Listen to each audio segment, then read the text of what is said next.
Today we want to talk about absolute cell references versus relative cell references as it relates to a formula. This particular spreadsheet has a fixed price that should be multiplied to each one of the cells with the continuous numbers. So we have 1 all the way down to 20. Okay. And the purpose is to multiply 125 times these numbers. So to do this, we're going to use a formula. And the formula is going to simply say equals B1 times A1.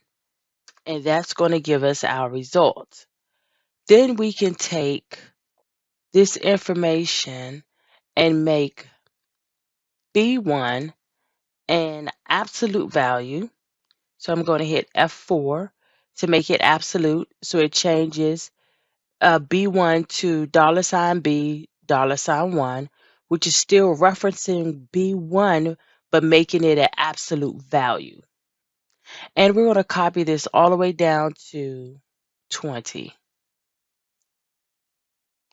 And what you'll see is the appropriate price being reflected because we used B1. So I'm going to delete absolute here because we're going to get rid of that because we have the absolute value here. And we see that by clicking on formulas and clicking on show formula. So here we go. You have B1 times A4, which means that B1 is the absolute constant in each one of these cells as it relates to copying it down to get the accurate number.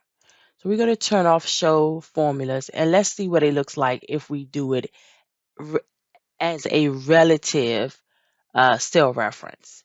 So we're going to say equals B1 times A1 and hit enter. Now, although we got the same pricing for this and it is accurate, let's see what happens when we copy it down to the remaining cells.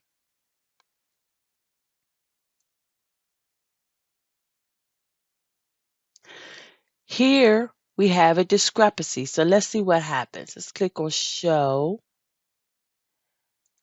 and let's look at this. You see that the cells shift, right?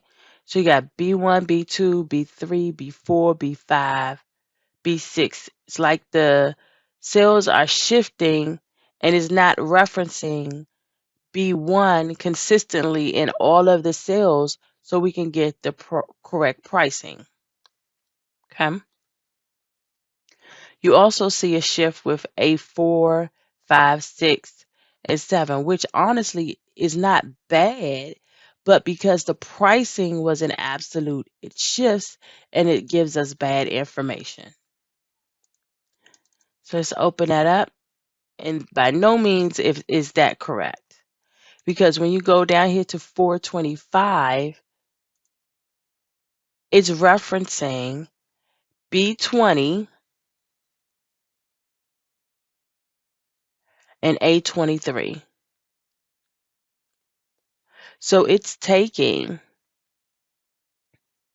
the total of B20 and multiplying it to A23 to give us 425. And that's the difference between an absolute cell reference and a relative cell reference. This would be your absolute cell reference.